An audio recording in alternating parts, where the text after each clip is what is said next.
Donc je m'appelle Pascale Piloni, j'habite à Marseille, j'ai 57 ans et à mes 50 ans, j'ai reçu un papier me demandant d'aller faire un diagnostic pour les cancers colorectaux.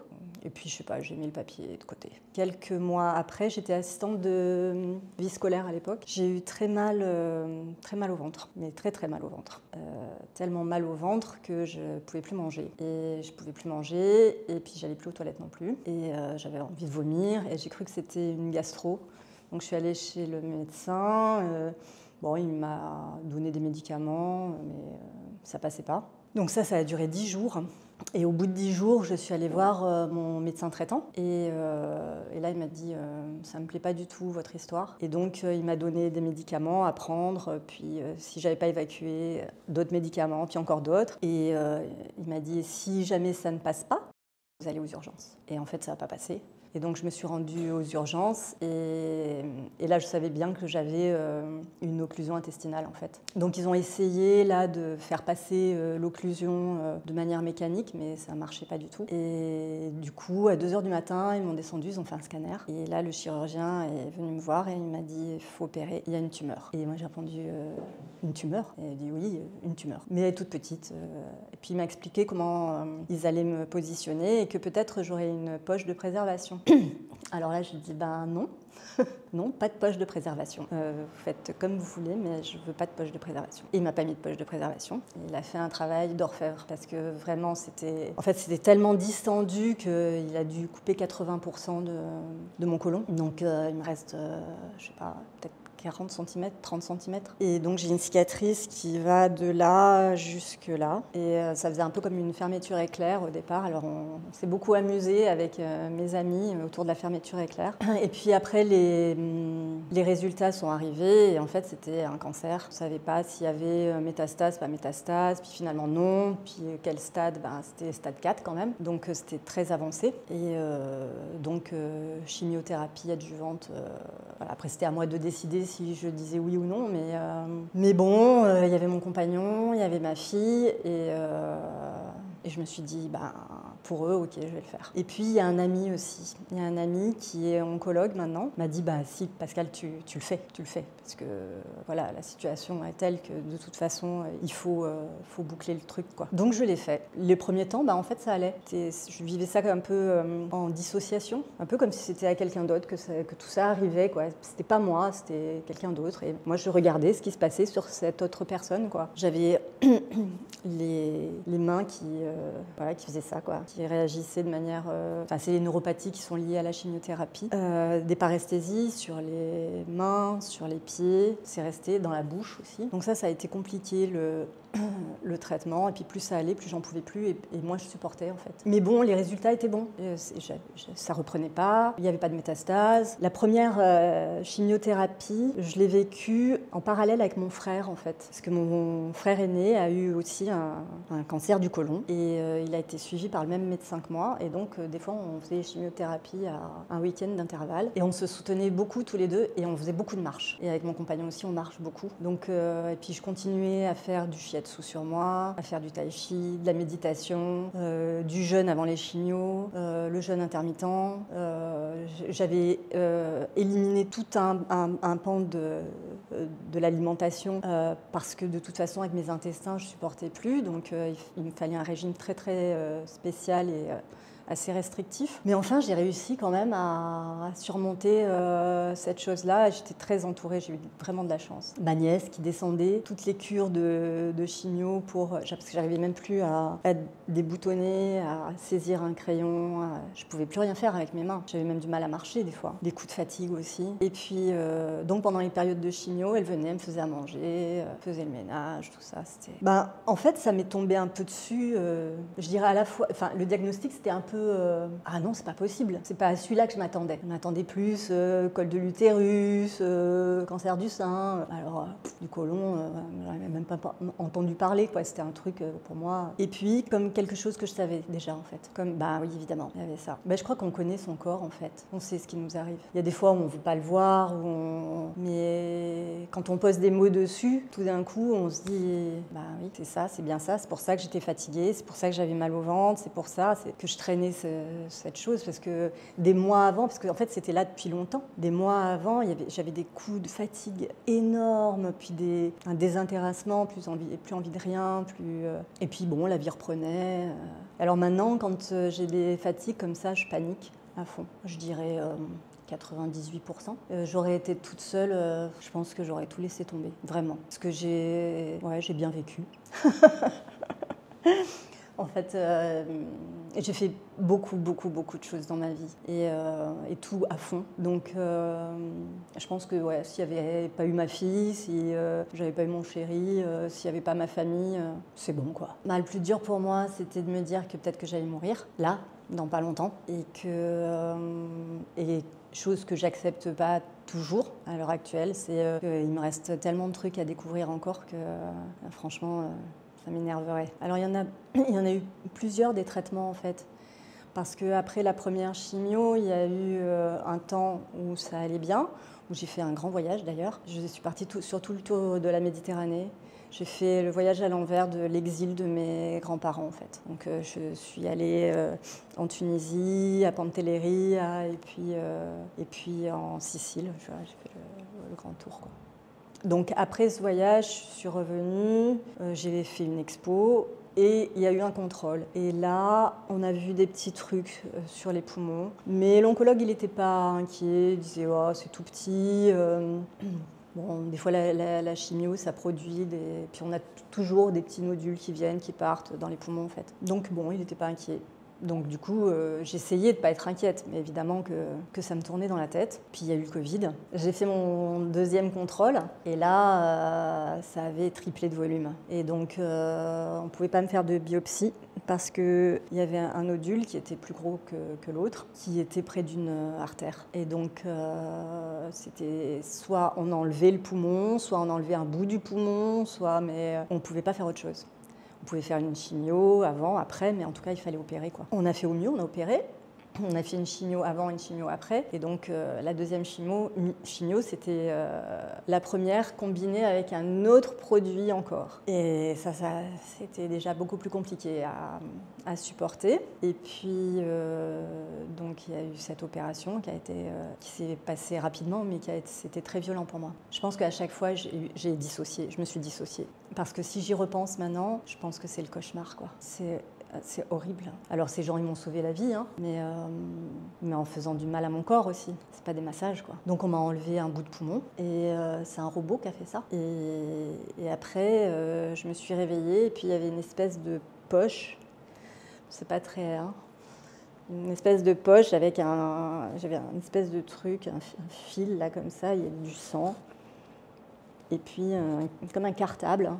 C'était rempli d'un côté de sang, puis de l'autre de je sais pas quoi, et ça bouillonnait comme ça. Et en fait, il fallait que ça se vide complètement pour que ça cicatrise en fait, pour pouvoir retirer le drain. Voilà, et puis bon, donc ils ont retiré le drain et j'ai gardé une énorme cicatrice. Donc je suis un peu zébrée quoi. C'est pour ça que j'ai fait le petit dessin avec le zèbre. Voilà, donc dans le miroir, hein, mais c'est les mêmes cicatrices. J'en ai une là, puis j'en ai une là. J'ai 3 points, enfin 3 cicatrices là. Le porte-à-4. Le porte-à-4, il y a j'ai eu 3 porte-à-4, donc j'ai 3 cicatrices. Et j'en ai une dans le cou, mais elle est toute petite, elle se voit presque pas. Moi, je la sens. Voilà. Et donc quand je vais à la plage, c'est pas simple. Ouais. Parce que, en fait, j'ai appris que le zèbre, c'est un animal très particulier. Puis, c'est une façon de dénommer aussi les personnes qui sont hypersensibles ou qui ont un haut potentiel intellectuel. C'est des gens à part, quoi. Et donc, je me suis dit, ouais, je suis unique. Je suis comme les kintsugi. Vous connaissez le kintsugi ? Le kintsugi, c'est un art japonais. C'est... avec la céramique, quand il y a une céramique qui est cassée, plutôt que de la jeter, en fait, ils la reconstituent et donc ils mettent des petits filantres, ça prend du temps, hein, et puis ils mettent de l'or pour... et en fait, ça magnifie la chose. Et donc, essayer de faire ce travail, de magnifier, d'avoir l'impression que Mon corps, maintenant, il est vraiment unique. Alors oui, parce que je suis plutôt carrée. Plutôt, même si il y a des gens qui pensent que je suis un peu illuminée ou quoi. Non, j'ai des bases scientifiques. J'ai un rapport voilà, comme ça, très, très direct avec... bon, donc, quel effet ça a à faire? Ok. Bénéfice-risque? Ok, d'accord. Qu'est-ce que je peux faire moi, par contre, pour améliorer autour, quoi? Pour faire que ça puisse... De quelle manière, quelle méthode naturelle peut aller aider et être en synergie avec la chimio, avec les rayons, avec l'opération, enfin bref. Et là, j'ai fait connaissance des soins de support. Et ça, c'est... Mais ça, c'est... Bah, non seulement ils ont contribué à mon bien-être, mais en plus, je crois qu'ils ont été aussi un atout dans la lutte contre la maladie. Alors, c'est pas moi qui ai lutté, c'est mon corps. Moi, je crois qu'il faut bien faire la différence. On dit qu'on est des guerriers, des guerrières, mais en fait, c'est notre corps, c'est nos cellules. Nous, on peut rien. Ouais, mais alors oui, mon oncologue qui est adorable, il dit oui, vous aviez la bonne posture, tout ça. Mais je crois qu'il y a des gens qui ont des très mauvaises postures et qui quand même y guérissent. Et puis il y en a d'autres qui ont des bonnes postures et qui n'y arrivent pas. Donc je pense qu'il y a plus que ça, que c'est beaucoup plus compliqué que ça. Mais ce qui est certain, c'est que quand on multiplie en fait, parce que le cancer c'est multifactoriel, donc quand on multiplie aussi les points de vue de bataille et de protection, eh ben, on a plus de chances d'être en rémission, de faire que ça ne revienne pas ou moins, ou plus lentement.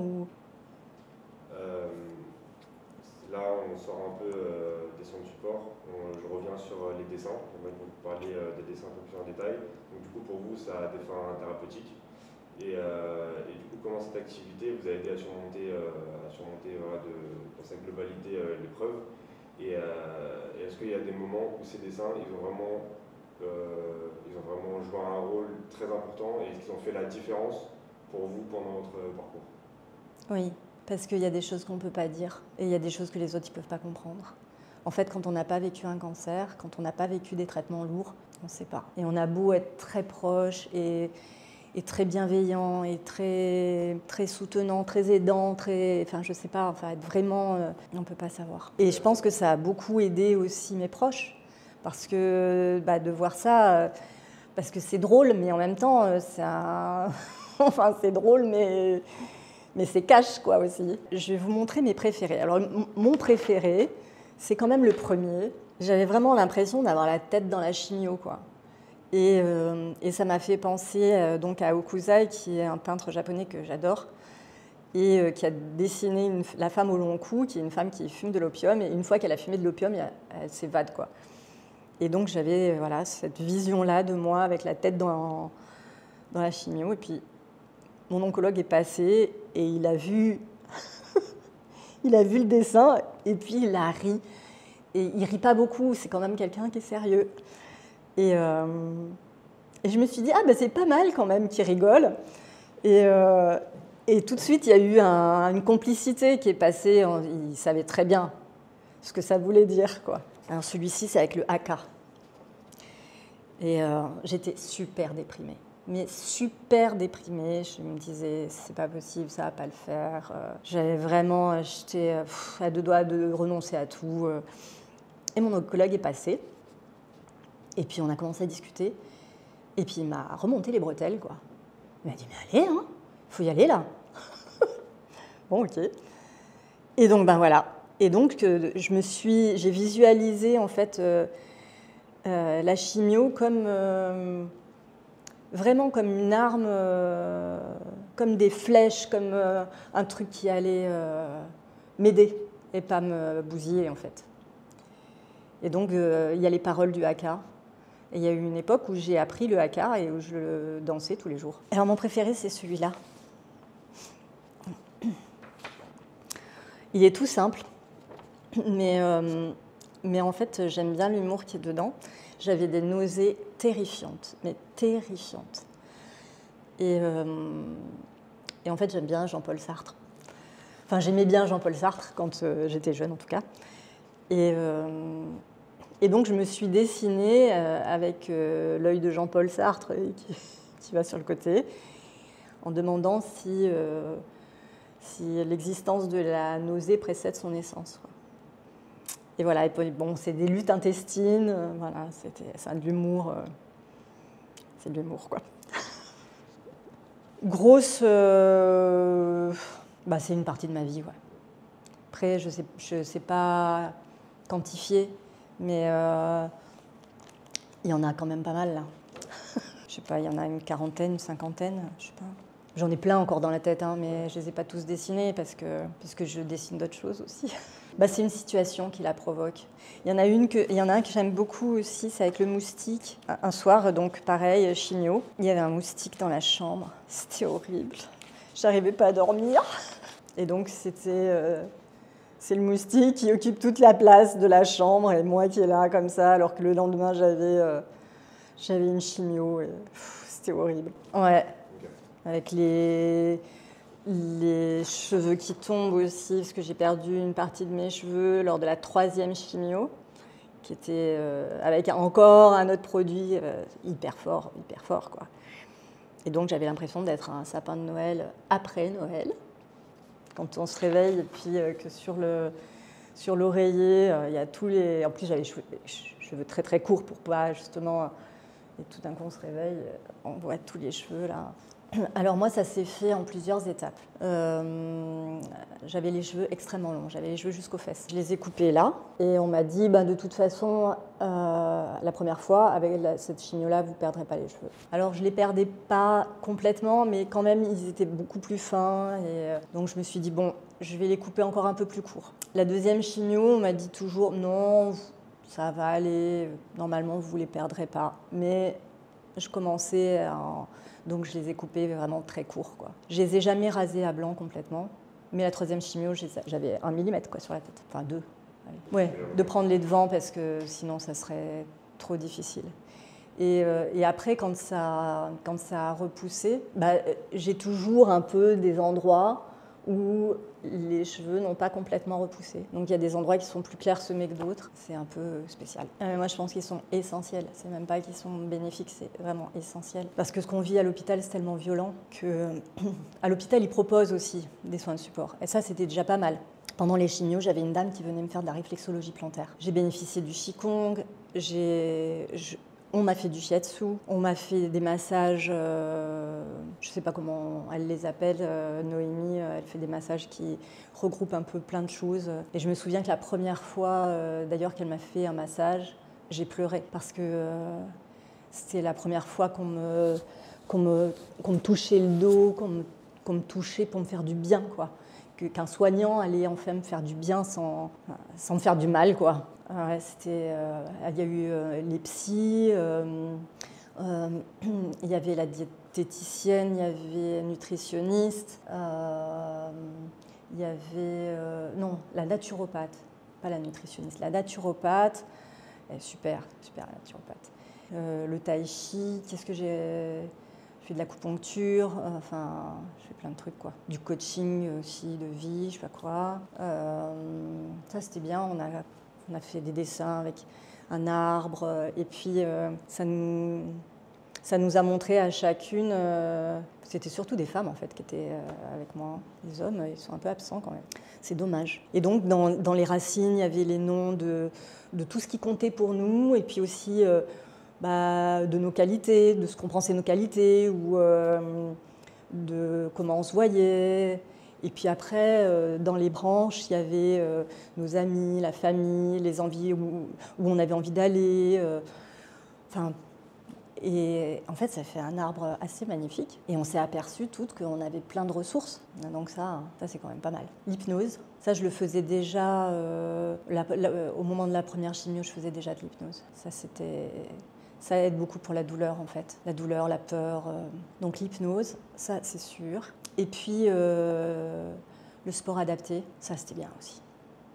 Et on devient accro, hein. On devient complètement accro. J'avais connaissance des soins de support parce que 2 ans avant, j'avais fait une mammographie, il y avait un petit truc qui en fait était rien du tout, mais ils ont fait une biopsie. Et donc là, à Marseille, on a une pharmacie qui s'appelle Le Père Blaise, qui est une herboristerie aussi. Et en fait, la pharmacienne de l'époque, qui a pris sa retraite maintenant, elle était au courant de tout ce qui se passait.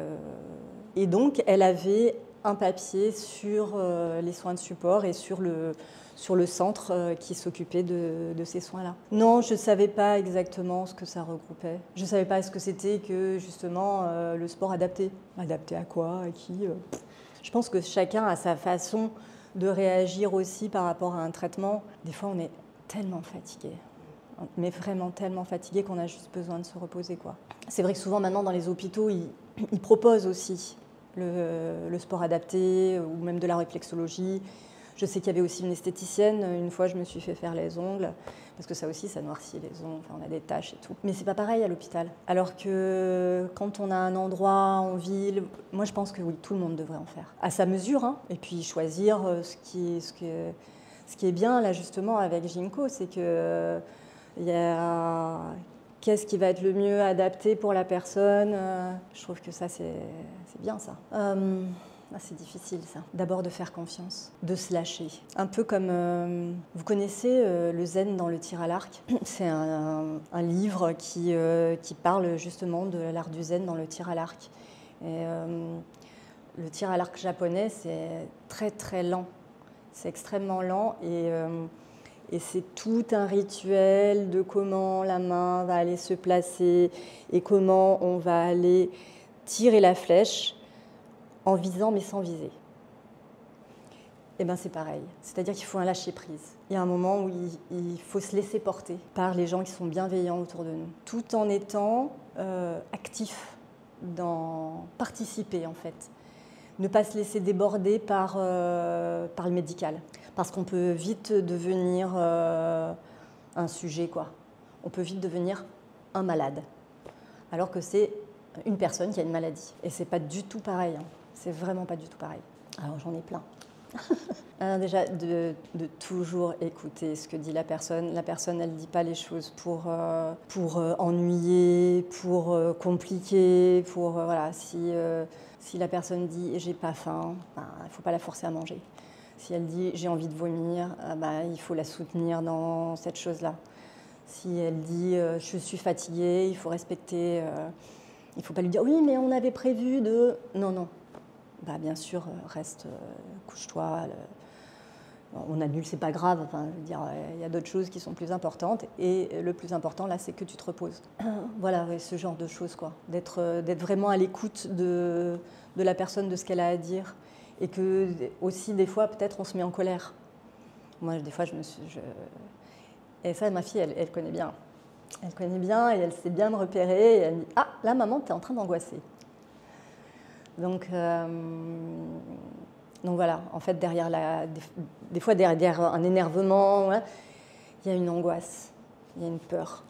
Et donc, c'est cette peur-là qu'il faut calmer et pas rentrer dans le jeu de la bagarre, quoi. Ouais, il faut être vraiment souple. Il faut être carrément contorsionniste. Oui, parce que j'ai essayé plein de traitements. J'ai fait plein de traitements parallèles. J'ai fait le traitement du docteur, comment il s'appelait, Laurent Schwartz. J'ai fait le bleu de méthylène. J'ai fait l'artémisia annua. J'ai accompagné ça. J'ai fait des cures d'aloe vera. J'ai vraiment testé plein de choses pour... Et si mes proches avaient été dans le rejet de tout ça, ça aurait été très compliqué. Là, mon frère et ma sœur, ils me payaient mes traitements, parce qu'évidemment c'est cher, les traitements qui ne sont pas remboursés, hein. C'est les plantes souvent. Donc ils me payaient mes traitements parce que évidemment, avec le cancer, j'ai pas pu continuer à travailler. J'avais plus de salaire. Donc en pension d'invalidité, c'est pas beaucoup, hein. Donc voilà. Donc heureusement que j'ai une famille qui me soutient de ce côté-là, quoi. J'ai plein de... maintenant c'est devenu des copines parce qu'on s'est connus au centre et du coup, ils sont obligés de reprendre le travail alors qu'elles ne se sentent absolument pas en mesure de le faire parce qu'elles ne peuvent plus. Ça ne leur suffit pas, les 1 000 € par mois. Elles sont seules, des fois elles ont des enfants. Alors moi, ce que j'aimerais, c'est que les dessins soient diffusés le plus possible, mais vraiment le plus possible. Parce que je les ai montrés évidemment à mon ami qui est oncologue, qui est maintenant à Tahiti, et lui, il les diffuse là-bas en fait. Et il me dit, mais c'est génial, c'est vraiment un support super, il faut vraiment que ça circule, quoi. Et par expérience, c'est vrai, je les ai montrés donc au centre, on avait une grande salle et j'avais fait une sorte d'exposition comme ça en ligne, ça se suivait tout.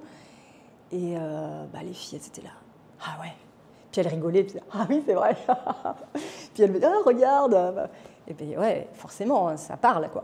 Et donc, ça, j'aimerais bien pour les autres personnes, que ce soit diffusé, je ne sais pas sous quelle forme, en fait. Ça peut être un petit livre, ou bien ça peut être un diaporama, ou je ne sais pas. Mais je pense que dans les services, c'est important. Et puis, ça a été, je les ai exposés aussi dans le service de mon oncologue, qui est aussi hépato, je sais pas trop quoi, hépato, gastro, entéro, machin. Et donc, dans son service, les dessins ont été exposés. Mais malheureusement, il n'y avait que les soignants qui pouvaient les voir, les patients non. Mais n'empêche que les soignants, ils sont restés un peu scotchés. Ils se sont dit, ah ouais, quand même, hein, c'est un peu trash. Hein. Ce qu'on fait vivre aux patients, c'est un peu trash. Ouais, je me suis rendu compte que ça faisait ça après. Au début, c'était vraiment une manière pour moi de mettre la maladie à distance, d'avoir un pouvoir sur elle, de dire, ouais, n'empêche que regarde ce que je fais de toi. Et ensuite, quand j'ai commencé à les montrer un peu à mes copines qui avaient aussi un cancer, elles disaient « Ah ouais, c'est super » et tout ça. Et puis quand je les ai envoyés à mon ami Jean-François, alors là, j'étais sûre que en fait, ça parlait, quoi. Quand j'ai eu le diagnostic, j'avais 3 métiers. Parce que ça ne me suffisait pas d'être assistante de vie scolaire. Assistante de vie scolaire, on gagne 700, 800 €, un truc comme ça. Et donc j'étais aussi prof de tai chi. Et j'étais à la fois praticienne de shiatsu et enseignante de shiatsu. Donc beaucoup de mon temps était pris par le travail, quoi. Et là, si je devais reprendre un travail, ce serait le shiatsu. Mais en tant que thérapeute. J'ai plus envie d'enseigner à des groupes parce que je trouve les groupes trop consuméristes. Et c'est un art trop précieux. J'ai envie de le transmettre, pas qu'on l'achète. Donc en ce moment, je suis en train de le transmettre à une amie. Et on prend le temps. Ça fait 3 ans que petit à petit, je lui apprends les gestes et tout ça. Et de temps en temps, je refais des soins. Je redonne des soins. Mais c'est très rare parce qu'il faut de l'énergie. Donc tant que je n'ai pas cette énergie-là, c'est pas possible, quoi. Non, complètement impossible. En fait, je suis quand même encore un peu quelqu'un qui ne sait pas dire non. Mais j'étais vraiment quelqu'un qui ne savait pas dire non. Tout en ne me laissant pas marcher non plus sur les pieds, mais voilà, si je pouvais, bien sûr, en tout cas, je me mettais en 4 pour pouvoir faire quelque chose s'il y avait quelque chose à faire, quoi. Et puis, s'il y avait des choses qui me heurtaient ou quoi, je me taisais. Et puis, je faisais la contorsionniste. Voilà, je me contorsionnais, quoi. Et maintenant, non. Maintenant, même si j'essaye de me contorsionner, ça ne marche pas, ça sort. Il y a un moment où je m'entends dire des trucs alors que je n'ai pas forcément envie de les dire, hein, mais ça sort parce que ça ne peut pas rester. Et donc, quand il y a une situation qui me semble insupportable, ça sort. Non, c'est pas plus mal, c'est même mieux, je pense. C'est beaucoup plus sain. Mais en face, on ne comprend pas. Parce que du coup, quand même, avant, t'étais vachement plus sympa, quoi. Mais même moi, j'ai remarqué. Puis il y a des situations où je m'ennuie. Je m'ennuie, quoi. Je le dis, je m'ennuie. Donc je m'en vais. Ou alors des choses que j'ai pas envie de faire, ou j'ai pas envie d'aller, ou parce que soit je suis fatiguée, ou soit je le fais pas, si je serais là. C'est ça, c'est en fait ça. C'est la question, c'est tout ça. C'est ouais, ok, j'ai des projets par exemple pour cet été, je vais faire partie d'un festival, il y a un tableau à moi qui va être exposé, puis je vais faire une lecture d'un texte, voilà. Mais est-ce que je serai là? Alors c'est bien d'avoir ce projet à quelques mois, hein, mais après j'en sais rien. J'arrive pas. J'arrive même pas à me projeter au mois de mars. Non, parce que je crois que c'est bien quand même de réussir à se projeter un peu. Mais peut-être les choses sont trop loin. En fait, pourquoi le mois de mars? Parce que c'est au mois de mars, c'est le 7 mars que j'ai mon scanner de contrôle. Donc, comme ça se rapproche, là, ça commence à devenir un peu... et ça fait tout le temps ça. C'est un traumatisme. Dire le contrôle, c'est un truc... c'est ça, là. C'est le hachoir. On a l'impression d'être un jambon qu'on passe... voilà, il est là. Vous en rendrez bien une petite tranche. Voilà. Hein. Non, c'est bien d'avoir des petites choses qui... Voilà. Alors là, j'ai le voyage de réconfort avant l'effort.